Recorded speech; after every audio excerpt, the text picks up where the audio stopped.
Olá, continuando o nosso encontro falando sobre a RDC número 330 de dezembro de 2019. Eu parei anteriormente nesse slide e vou estar dando continuidade falando sobre os princípios básicos que regem este regulamento. A vantagem desse método, né, de eu estar gravando a aula aqui, uma aula dessa, muitas das vezes a gente leva mais de um dia para estar abordando com detalhes e fica gravado aqui, então meia hora de aula é como se fosse quase um dia de aula presencial, porque aqui a gente acaba sendo muito objetivo na explicação e você, como aluno, consegue voltar, reproduzir, ver novamente o vídeo, tentar entender melhor a matéria, você consegue ter isso registrado para te facilitar na hora da avaliação, na hora de uma discussão, você tem acesso ao material. Então, continuando a esse método, ok? Vou estar falando sobre o princípio, né? Começando pelo princípio da justificação, depois vou entrar na limitação, na otimização, depois na limitação de dose e prevenção de acidente. O princípio da justificação quer dizer, qualquer técnica que faça uso da radiação ionizante tem que ser justificada em relação a outra técnica, de modo a produzir um benefício líquido e positivo. O que eu estou querendo afirmar com isso? O que a resolução ou a norma 3.01 da CNEM quer afirmar com isso? Qualquer técnica que faça uso da radiação ionizante tem que ser justificada em relação a outra técnica, de modo a produzir um benefício líquido positivo. Há uma outra técnica que não utilize radiação ionizante. Exemplo, dentro do radiodiagnóstico, dependendo da patologia, essa pessoa ela pode fazer uma ressonância, como ela pode fazer uma tomografia. E se eu vou utilizar a tomografia, eu vou utilizar a emissão de fótons de raio-x. Se eu for utilizar a ressonância, eu vou trabalhar com frequências, ok? E essas frequências, através de campo magnético, não é uma radiação ionizante. Se for para o mesmo propósito, de mesma patologia, e que os laudos possam ser gerados por uma ou pela outra técnica, eu vou utilizar que não utilize radiação ionizante, que é a ressonância nesse exemplo. É claro que isso, eu, como supervisor de radioproteção e especialista dando uma aula para vocês, é o que é classificado e o que é colocado nas nossas normas, tanto da CNEM quanto também agora na RDC.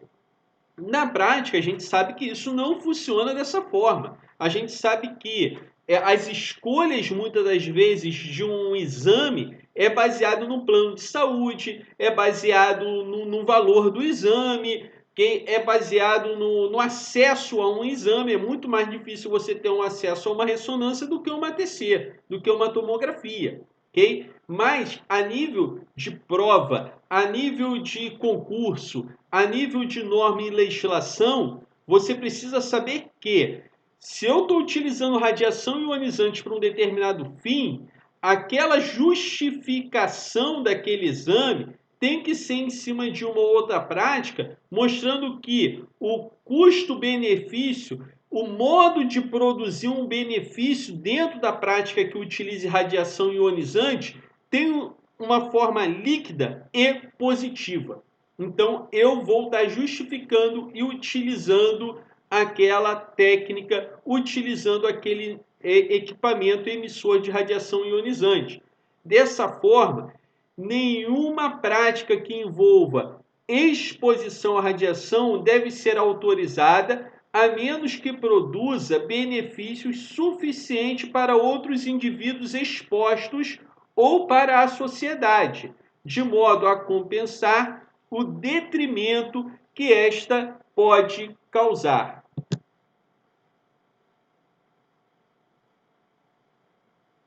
Aí está o exemplo que eu coloquei do uso do tomógrafo, né, e em relação ao equipamento de ressonância magnética. Fica proibida toda exposição que não possa ser justificada, incluindo exposição para demonstração, treinamentos ou outros fins que contrariam o princípio da justificação. Exemplo, eu não posso pegar um aluno meu e colocar ele diante de um feixe de raio-x para explicar uma incidência de tórax, uma incidência de crânio. Eu não posso fazer isso. Então, fica proibido qualquer tipo de exposição a nível de treinamento, demonstração, tá? A gente sabe que isso acontece em alguns locais, mas isso é proibido, isso não pode ocorrer. Nenhum professor pode pegar um aluno e expor esse aluno a um feixe de radiação independente, seja radiação primária ou secundária. Okay? Ninguém pode se expor à radiação ionizante a nível de demonstração, treinamentos ou outros fins que vão contrariar o princípio da justificação. Okay? Então, fica proibido. Okay? Exames radiológicos para fins empregatícios ou periciais também é proibido, a não ser que esse indivíduo vá trabalhar com alguma área que possa comprometer, vou dar um exemplo aqui, o pulmão.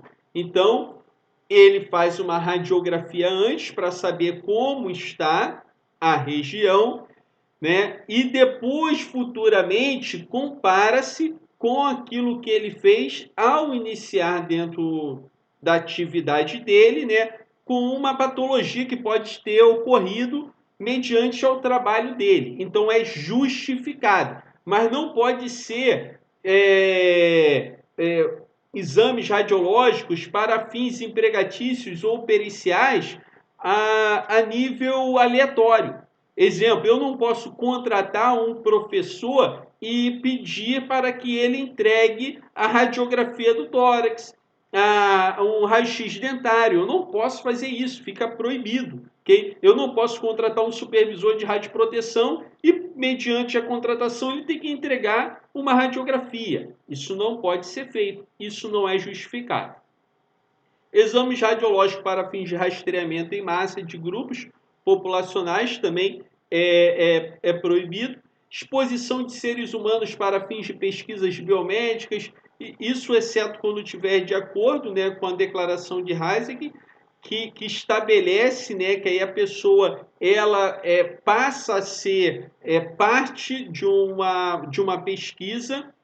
Também fica proibido exames de rotinas de tórax para fins de internação hospitalar, ok? A não ser se for caso onde essa pessoa vai passar por uma cirurgia que vai envolver aquela região. Mas muitas das vezes a pessoa ela está com uma dor no dedo e por conta da dor no dedo ela vai ter que fazer uma radiografia de tórax. Isso é proibido, isso não é justificado. A gente sabe que isso acontece também e muitas das vezes é para manter a clínica funcionando e operando. Mas nós estamos aqui falando de resolução, estamos falando de norma e explicando como as normas elas operam e mostrando a realidade dos nossos órgãos reguladores a nível de estabelecer parâmetros técnicos em proteção radiológica. Princípio da otimização. As exposições à radiação ionizante devem ser mantidas tão baixas quanto razoavelmente exequível. Isso é o princípio ALARA, gente, ok? Tem gente que fala, existe o princípio ALARA e o princípio da otimização. Não, é o mesmo, ok? Então, o princípio da otimização diz: as exposições à radiação ionizante devem ser mantidas tão baixas quanto razoavelmente exequível. O exequível aí tem um sentido de possível, ok? Então, as exposições elas têm que ser tão baixas quanto possível. Quer dizer, eu não posso baixar muito, de repente, o meu KV e o meu MA e não conseguir fazer uma radiografia. O filme, né, no processo de revelação, fica tudo branco. O que eu vou estar vendo? Qual é a análise que eu vou ter ali? Nenhuma. Então, eu vou ter que aumentar. Mas eu vou ter que aumentar num valor exequível, num valor ideal, num valor possível. Okay? Eu não vou também aumentar muito a nível tanto podendo enegrecer esse paciente ou a nível até de expor esse paciente a uma dose maior de radiação. Alguns equipamentos que hoje nós trabalhamos, principalmente os equipamentos digitais ou computadorizados, você consegue, né, reduzir esse grau de enegrecimento. Então, muitas das pessoas, eles aumentam muito a técnica e depois vêm, na verdade, compensando isso, né, através do próprio software, né, clareando certas regiões. Gente, além de você estar indo contra o princípio da otimização, você também está aumentando, tá? Diminuindo a vida útil desse equipamento. Porque se você trabalha com ele com técnicas maiores, okay? Isso vai gerar um desgaste maior no filamento, isso vai gerar um desgaste maior no anodo, no catodo, na capa focalizadora, na tensão que está trabalhando ali, na corrente que está trabalhando ali. E esse equipamento ele vai ter uma vida útil menor. Okay? É claro que o princípio da otimização precisa levar em considerações fatores econômicos e sociais, que não adianta. Isso está estabelecido em todo o princípio de otimização no mundo inteiro. Não adianta a pessoa pensar em um tratamento de radioterapia, onde ele tem uma técnica ali de IGRT ou de IMRT, e o equipamento que ele tem é um equipamento de telecobaltoterapia. Então, vai levar em considerações os fatores econômicos e sociais. Naquela região não tem um IGRT, um IMRT, não tem um acelerador de partícula avançado. Então, ele acaba utilizando o equipamento na terapia dele lá, né, que é o que tem sendo oferecido no hospital. Okay? Você vai fazer uma radiografia de uma pessoa, você vai fazer com o equipamento que você tem ali. Okay?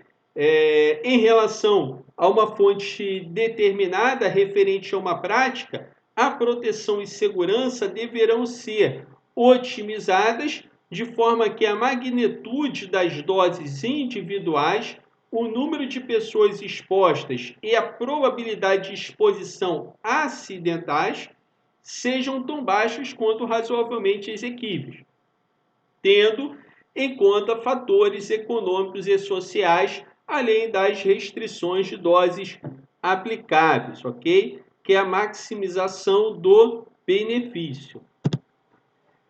Limitação de doses individuais.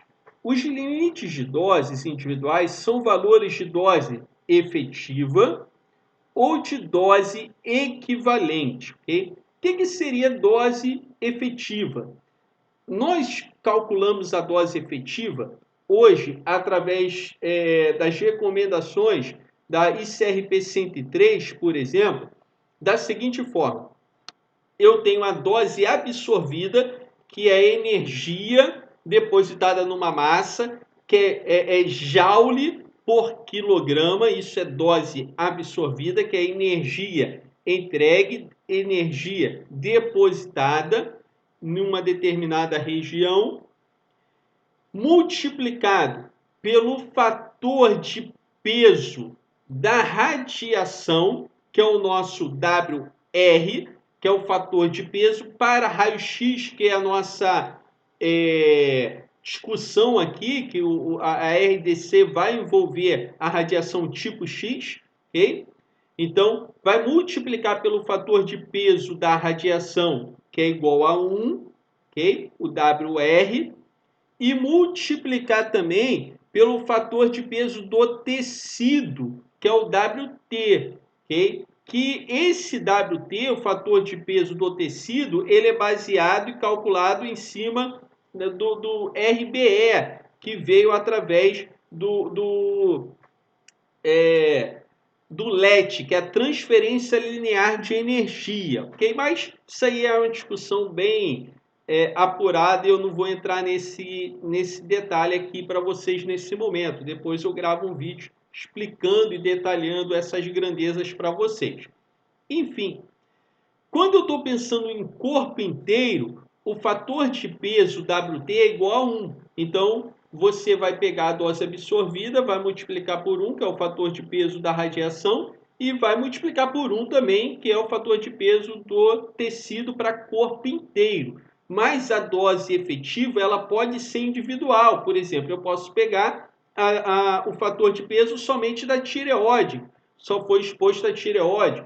Fator de peso do tecido, né? O WT do tecido da pele, do cristalino, okay? Das gônadas e assim por diante. Então, pode ser esse cálculo separado, como ele pode ser também total. Tá? Isso eu estou explicando porque algumas pessoas acham que dose efetiva é corpo inteiro. Está completamente errado. Eu posso ter a dose efetiva somente de um órgão, eu posso ter a dose efetiva de uma área, eu posso ter a dose efetiva de várias áreas, como eu posso ter a dose efetiva do corpo inteiro. Okay? Da mesma forma, a dose equivalente. Tá? A dose equivalente, ela vai levar em consideração a dose absorvida e o fator de peso da radiação. E a dose equivalente, ela pode estar calculada em HP10, tá? Como pode estar calculada em HP estrela, que aí vai ser dose equivalente pessoal ou dose equivalente ambiente, ok? E isso vai levar em considerações fatores, por exemplo, cristalino, pele, o quanto essa radiação, ela no seu LET, ela deposita energia no tecido, enfim, ok? Então, os limites de doses individuais são valores de dose efetiva ou de dose equivalente estabelecido para exposição, tá? Ocupacional e exposição do público. Repare o seguinte, nesse momento eu falo sobre exposição médica.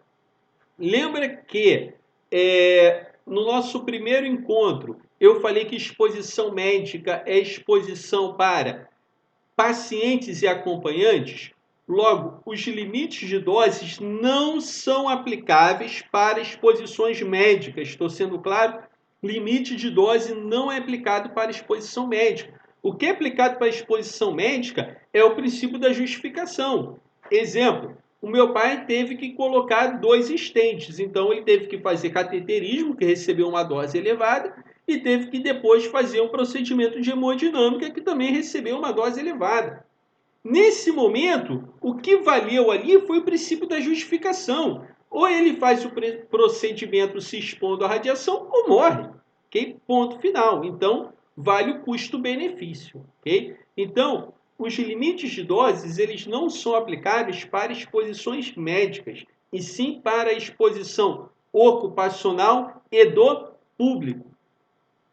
Decorrentes, né, de práticas controladas, que são regulamentadas pelo nosso órgão regulador, cujas magnitudes não devem ser excedidas. Então, eu estou, na verdade, aqui detalhando os textos para vocês. Os limites de doses, né, incidem sobre o indivíduo, considerando a totalidade das exposições decorrente de todas as práticas a que ele possa estar expostos, né? Vamos dizer, o ocupacional ali, eu atuo dentro da área médica, então eu tenho um dosímetro para aquilo. Eu atuo dentro da área da indústria, eu tenho um dosímetro para aquilo.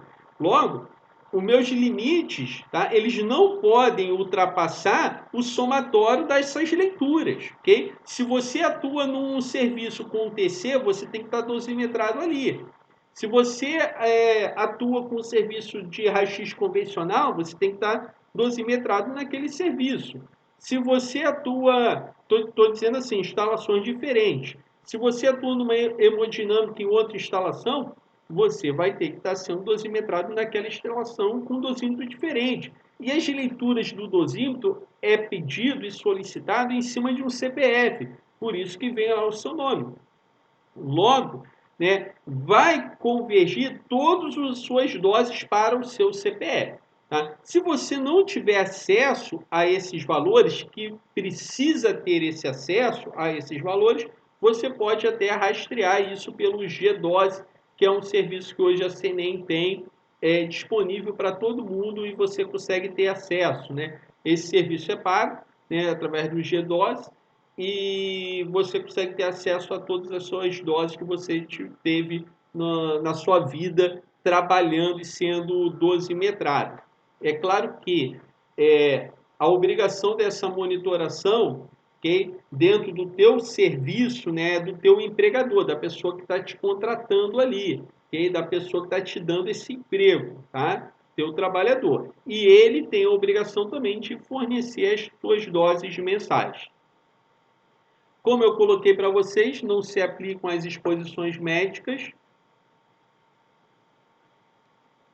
Os limites de dose não devem ser considerados como uma fronteira entre o seguro e o perigoso. O que seria isso? Para o cristalino é 20 milisievert anualmente para IOE.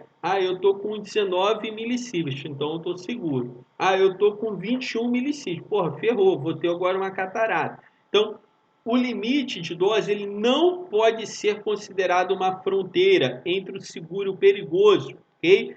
O nosso objetivo sempre é receber dose dentro do nosso trabalho o mínimo possível, ok? O ideal é que o nosso dosímetro venha marcando lá BG, que é radiação de fundo, ou só a dose de registro mesmo, bem baixinha. Então, esse é o ideal, ok? Não ache que eu tenho lá um limite, então eu posso chegar perto desse limite e a fronteira é aquele valor. Não, cada um tem uma sensibilidade diferente e sem contar que futuramente eu vou gravar uma aula para vocês falando sobre efeitos estocásticos e determinísticos. Então, os efeitos estocásticos, eles são probabilísticos.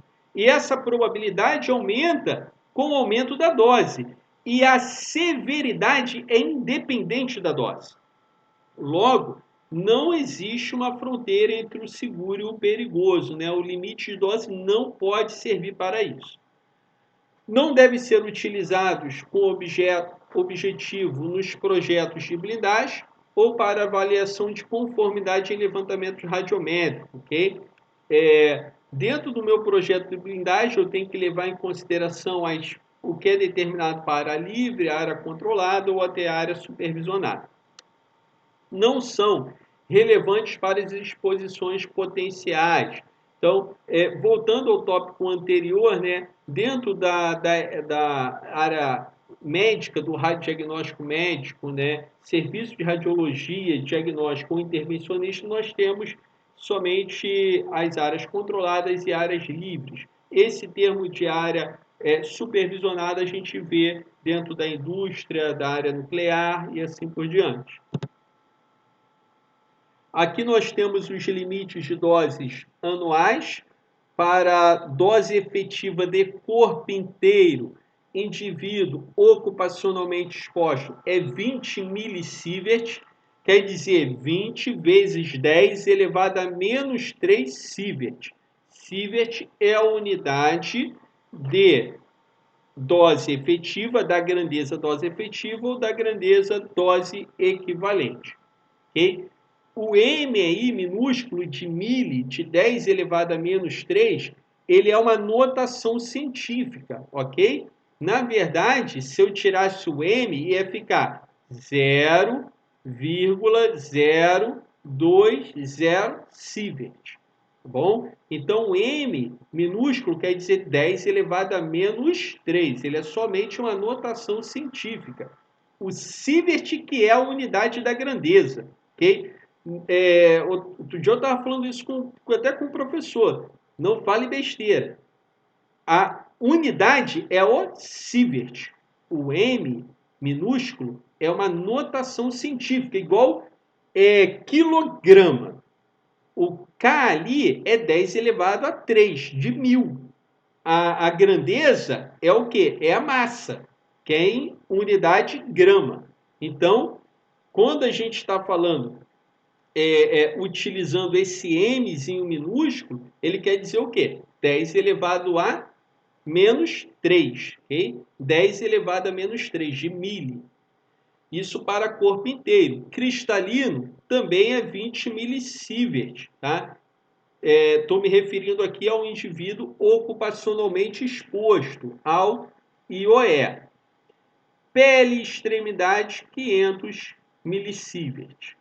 Agora, indivíduos do público, nós temos dose efetiva é 1 milisievert e cristalino 15 milisievert. E dose equivalente pele e extremidade para indivíduos do público 50 milisievert. Importante conhecer todos esses limites de doses anuais. Voltando aqui, gente, existe também os limites derivados, tá? Que a RDC não fala, mas eles são calculados da seguinte forma. Você tem aí, por exemplo, 20 milisievert. Se você quiser saber o limite semanal, né, nós consideramos o ano com 50 semanas. Aí você vai dividir por 50. Se você quer saber isso por dia, nós consideramos 5 dias úteis. Aí você vai dividir o resultado por 5. E se você quer saber a taxa, a hora, né, divide por 8 horas. Aí você vai ter a taxa, assim você consegue calcular os limites derivados. Isso que eu estou falando para você, você não vai encontrar, por exemplo, na resolução, ok? Mas ela também aborda indiretamente isso através das normas da CNEM. Os limites de dose, né? A gravidez deve ser notificada ao titular do serviço, tão logo seja constatada. Okay? As mulheres gestantes, essas não devem trabalhar em área controlada. Eu botei aqui, fiz questão de colocar aqui, conforme a RDC, número 300, a RDC, a NR32, tá? A RDC e as normas da CNEM não fala de afastamento para gestante, ok? Fala que, na verdade, isso é uma decisão do supervisor de radioproteção da área. Se ele entende que as doses ali são de BG, são baixas, tá? Ele é que estabelece o parâmetro do afastamento ou não. O que hoje afasta é, na verdade, a norma do Ministério do Trabalho, a NR32. Tá? Eu quis colocar, mesmo falando da RDC, esse ponto aqui, porque isso é uma discussão grande que existe desde com especialistas a leigos também dentro do assunto. Okay? Menores, né, 18 anos não pode trabalhar, okay? Com equipamento emissor de radiação ionizante. Prevenção de acidente. No projeto e operação de equipamentos e de instalações, deve ser minimizar a probabilidade de ocorrência de acidente. Okay? Deve-se desenvolver meios e implementar as ações necessárias para minimizar a contribuição de erros humanos que levem à ocorrência de exposições acidentais. Isso aí vai envolver, por exemplo, sinalização, interlock de porta, iluminação, enfim, né? São prevenções para que não possam ocorrer exposições acidentais. Okay? Prever prevenção de acidente. Okay? Novamente, vou dar uma paradinha por aqui e retomo falando sobre estrutura organizacional.